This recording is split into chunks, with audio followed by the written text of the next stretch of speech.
weekday mornings at 10 on News Channel 6.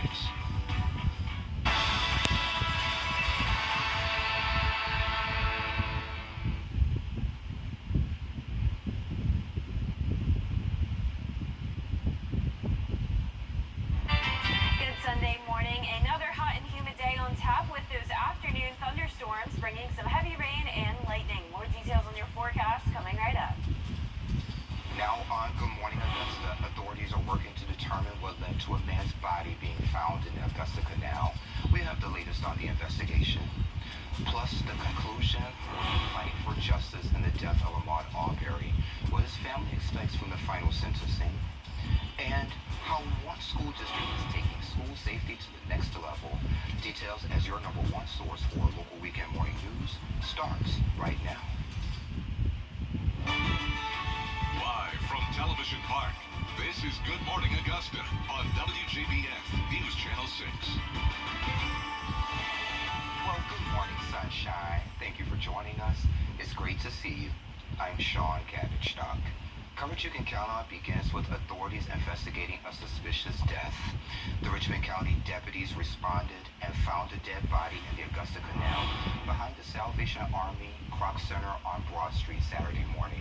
It appeared the body was in the water for several days and will be sent to the GBI Crime Lab for an ID and an autopsy. A mother and father faces charges in the death of their newborn child. The incident happened in Sumter, South Carolina. 21-year-old Melissa Bausch is charged with homicide by child neglect. The baby's father, Brandon Hostetler, is charged with unlawful neglect. Authorities say Bausch called Sumter police on July 31st, saying she had delivered a baby a few months prematurely and that the baby was unresponsive. But police said an autopsy report found the birth was full term and the child was alive, quote, for some time without receiving aid. Hostetler wasn't home during the birth, but neither parent sought medical attention or notified first responders. The pair is still in custody at the county jail. Today is the last day for South Carolina's tax-free weekend. Certain items are exempt from the state's 6% sales tax. Eligible items range from clothing, shoes, and school supplies. The Department of Revenue says South Carolina shoppers save anywhere between $2 to $3 million during the tax-free holiday. There's no dollar limit on what items can be tax-free, and if you live in Georgia, of course, just cross the river. Many students in Richmond County will be headed back to the classroom Monday, and with a new school year comes some changes. Westside will have a new state-of-the-art performing arts theater. Also, a bus tracking app for parents will go live shortly after Labor Day. As far as COVID protocols, a mask is not required in the school or on the bus this year. Each school will only use one entrance to monitor foot traffic into and out of buildings. As thousands of students in Greenville County schools get ready to head back to the classroom, the district is implementing a new weapons detection system. It's called Evolve, and it uses an array of cameras and advanced algorithms to identify all kinds of weapons. The district says they'll rotate the system through multiple schools each day during this upcoming school year. The district says that it's smarter than your average metal detector. Our first demonstration is he walked through the Evolve system.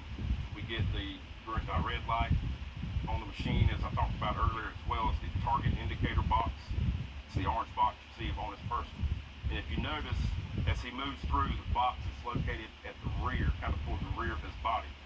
So if I ask him where his weapon system is, as you can see, it's on the rear.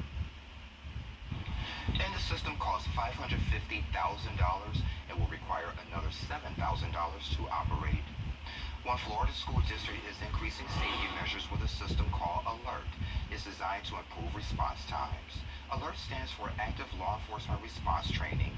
It gives agency access to what's happening at more than 150 Pinellas County schools through an app called Safer Watch. It notifies schools, police department, Pinellas County Sheriff's Office, as well as the local law enforcement jurisdiction in which the school is located. And they have the ability at that point to operate, see, and manipulate our cameras. It gives law enforcement control before arriving at a property, such as locking and unlocking doors. On Monday, the three men convicted of murdering Ahmaud Arbery will find out how long they will spend in federal prison for hate crime charges.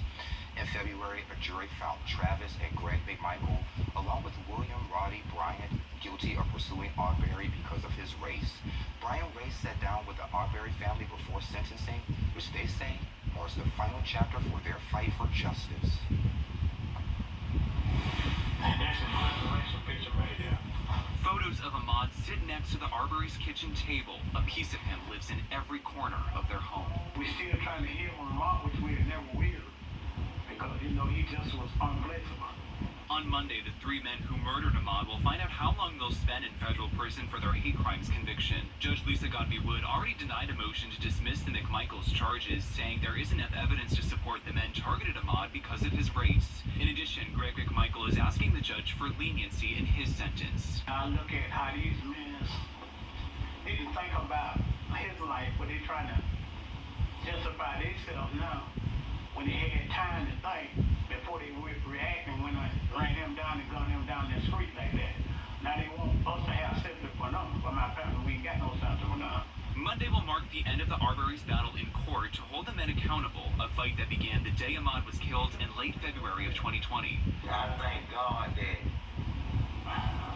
it's back to the end for the McMichaels. After Monday, we kind of come together a little bit, but it's still gonna be there. We're not here no more. The McMichaels and Brian already will spend the rest of their lives in state prison for murder, and the Arbery's hope they'll get the same in federal prison. Stand up and accept your punishment. My boy's in the ground now. All you have to do is leave him alone. And now you want somebody to have some more for you? My boy gone. You got to suffer now.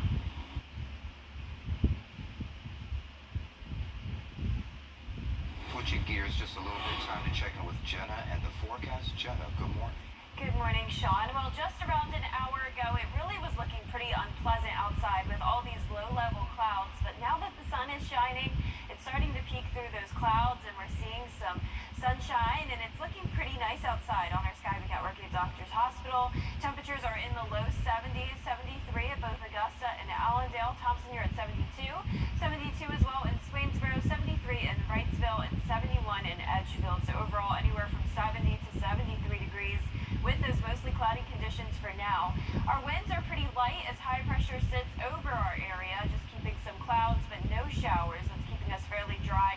However, we do have another high pressure. This is a Bermuda high out in the Atlantic, and that is pumping in the moisture into the southeast. Notice some showers and storms along the coastline and out to sea. So we will have another sea breeze kick in today, bringing us some scattered storms by the afternoon. Similar to what we saw yesterday, we picked up 0.11 inches of rain in Augusta, 0.71 though up in Columbia County, 1.7 inches in Edgefield, 1.42 in Sandersville. So definitely some heavy rain in spots yesterday along with thunder and lightning. So a similar story today. Those rain chances start around 12 p.m. and continue throughout the evening hours. Coming up, I'll have a look at your futurecast and everything you can expect. But back to you, Sean. Sounds good, Jenna. Thank you. A new prosecutor will consider retrying 3 ex-Washington County. Sounds good, Jenna. Thank you. A new prosecutor will consider retrying 3 ex-Washington County Sheriff's deputies accused of killing Uri Martin with stun guns in Sandersville in 2017. District Attorney Stacey Jackson took over the case after Middle Georgia District Judicial District Attorney stepped down. News Channel 6 told you back in October 2021, a judge declared mistrials after jurors deadlocked in deliberations over the guilt of Henry Lee Copeland, Michael Howell, and Red Scott. Martin's relatives have been lobbying for a new trial. Healthcare for the homeless is happening at Giles Park in Aiken on Monday. The event aims to meet the basic healthcare needs of people without homes, eliminate health disparities, and end homelessness. Free services including haircuts, COVID and HIV testing, resources, and more will be available, and it will be from 10 until 2. The Justice First Tour 2022 is in the CSRA this week. The purpose of this event is to bring awareness about the issues in the community and bring people together in unity. On Friday, August 12th, it will be held from 10 until 1 at the Center for African American Art and Culture on York Street Northeast in Aiken. There will be free food, music, and speakers, entertainment, and more at this event. Also, at 6 o'clock that night, one will be held at Hudson Memorial CME Church on Taylor Street here in Augusta. Just in time for International Cat Day, a new kids musical sensation will release their infectious, hilarious sophomore music single. Wes Charlton of the Future Brigade is joining us to talk about Cat Attack, Watch Your Back. We're back in about 3 minutes. WJBF 6.2.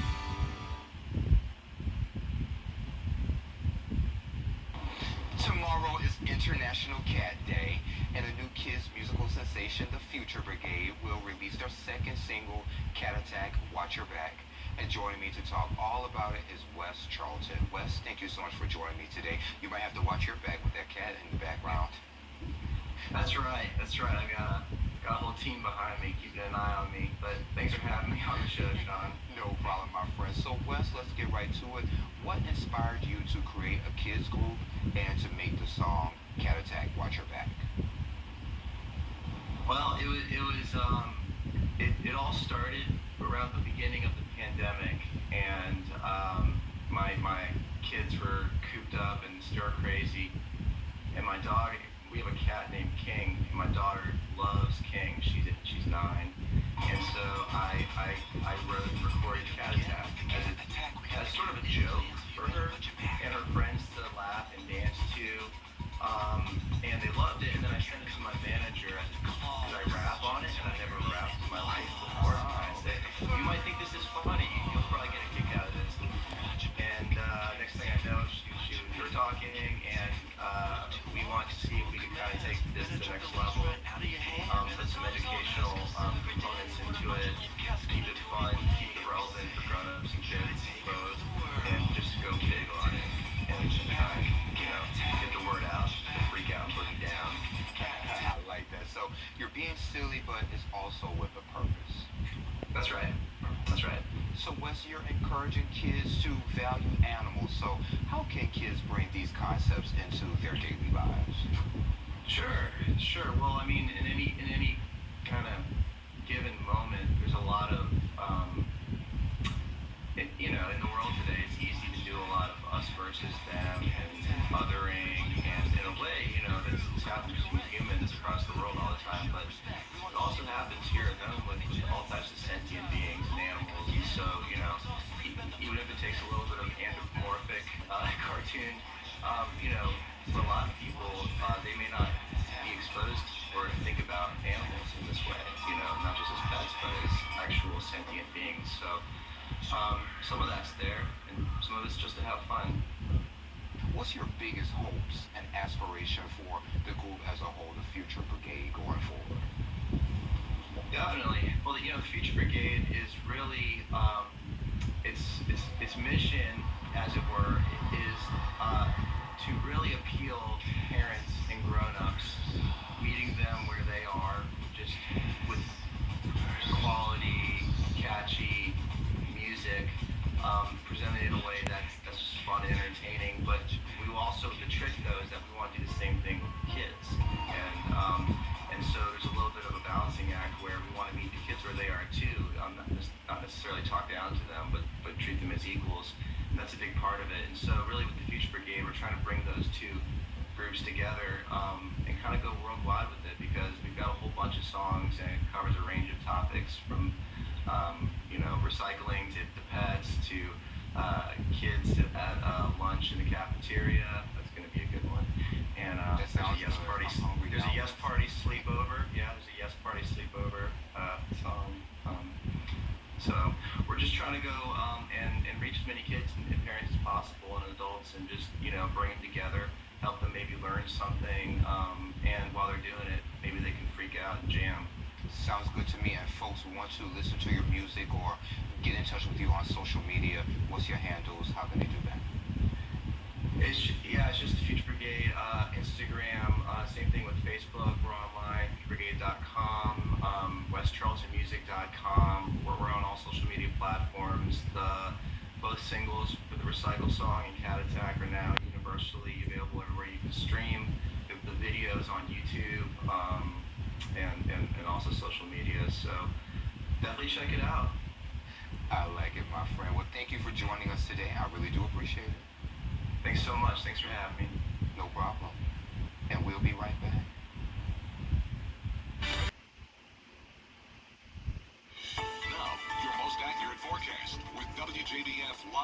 Viper 6. Good Sunday morning, 20 past the hour now, and on our Skyview Network cam over in Waynesboro, we are seeing some low-level cloud cover in addition to fog. However, in Augusta, visibility is fine at 10 miles, sitting at 73 degrees as that temperature. Dew point also in those low 70s. So a muggy start to the day along with the cloud cover. Some of us starting to see some sunshine. Temperatures very consistent, anywhere from 70 to 75 degrees like we're seeing down in Allendale. On satellite and radar, notice the clouds, not seeing any showers just yet, but they will be coming into play later on today. High pressure is right over our area. Also some showers and storms happening off the coast, in addition to a Bermuda high setup out to sea. This is pumping in the moisture into our area, along with a wind coming in from the south. This brings the hot, humid conditions along with some thunderstorms starting in the afternoon. So I'll break all that down in just a moment. But taking a look at the tropics, nothing happening close to home, but all the way along the coast of Africa, we do have a wave that developed. This is strengthening quickly, now at a 40% chance of development over the next 5 days, 0% over the next 48 hours. So it is likely that by the middle of the week, we could see a tropical depression form somewhere out in the Atlantic. But back at home today, starting out with just the cloud cover, heating up into those upper 80s by noon, and that's when we'll have a chance of those showers and storms. Winds coming in from around the east-northeast up to around 5 miles per hour. Of course, a little bit gustier in spots that see thunderstorms, though. Temperatures staying just a degree or two below average over the next couple of days, as the highest temperature this week will be 94, but then we'll drop down to 90 by Thursday and even see some upper 80s on our map. So a little bit of heat relief in store by the end of the week. We also have a lot more rain to get through this week. 40% chance of scattered storms both today and tomorrow, going down to 30% by the middle of the week, but then by Thursday we will have a cold front approach the area, increasing our rain chances and then bringing that slight cool down by the weekend. So back to today though, 9 a.m. just dealing with the cloud cover, winds remaining light. Then around 12 o'clock and really by 2 o'clock, that's when we'll see the heavy rain form throughout the area. Definitely some heavy rain potential with thunder and lightning, but I'm not expecting these storms to quite be strong enough to be considered severe. But definitely that lightning, gusty winds, and by 10 o'clock, still some heavy rainfall possible in our southern counties. For Monday morning, back to just the clouds, rain-free until 12 o'clock, and then same story, these storms fire up across the area, still capable of producing that heavy rain, thunder, and lightning, and back to just some light showers by Monday evening. Overall, our rainfall totals today will mostly stay under a half of an inch. However, spots that do have those thunderstorms that linger in the area could see up to an inch of rain.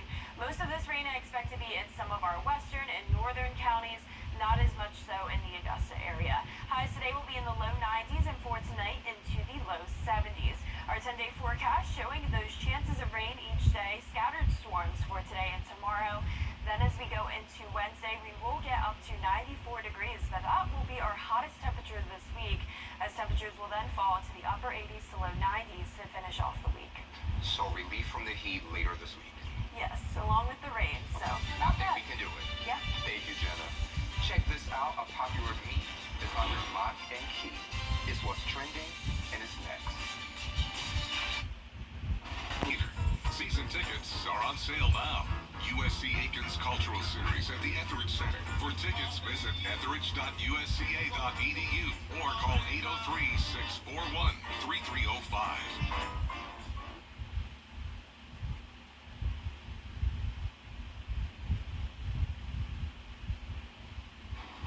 Hey there, welcome back.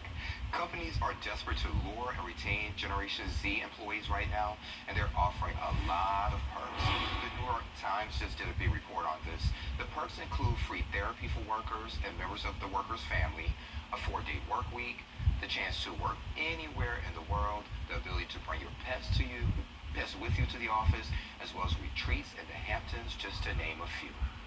Yeah, I agree with that. Well, I just want to check the fine print because, I think it's just too good to be true.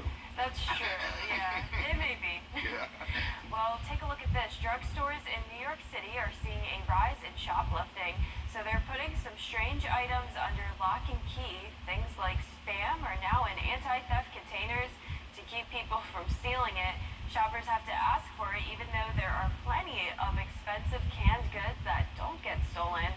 Store owners say that as inflation inflation pushes up the cost of groceries, more people are stealing canned food products like Spam. Shoppers say they've seen cans of tuna being locked in cases too. Wow, that's surprising of all things to put in a cage. I know. Spam? Do you like Spam? I don't mind it, honestly. I like pork roll more. That's a New Jersey thing. It's kind of similar, but better. I don't know if you've ever had that. No, I never had that before, but Spam is plenty of other things to steal. Not that you should steal anything, but Spam of all things. Yeah, I definitely wouldn't be stealing it. I really don't even buy it. Yeah. You would think they would lock, like, the ground beef or something That's a good one, refrigerated in a locked container, but alright. Hey, if it works. The World Dog Surfing Championships were held Saturday at Pacifica State Beach in California. Dogs competed in categories according to size. The K9s also competed in tandem dog and tandem human dogs with their owners on board. And dogs are judged on multiple factors, including the length of the ride, technique, confidence, and size or strength of the waves. They're definitely doing better than I would. Wow, that is some skill. Never went surfing before, but just watching them do that, I think I want to try it. I'm too scared, but it definitely would be super cool. If I have a kid one day, I think I would like to teach them how to surf. Not by myself, but give them lessons, because I don't know anything about it. It sounds good. Well, coming up on Good Morning Augusta, the Senate debating the Inflation Reduction Act, how the bill aims to reduce drug and healthcare costs and help with climate change. Details coming up, but first let's head to New York, where with Johnson standing by with a look at what's coming up on Good Morning Augusta. America.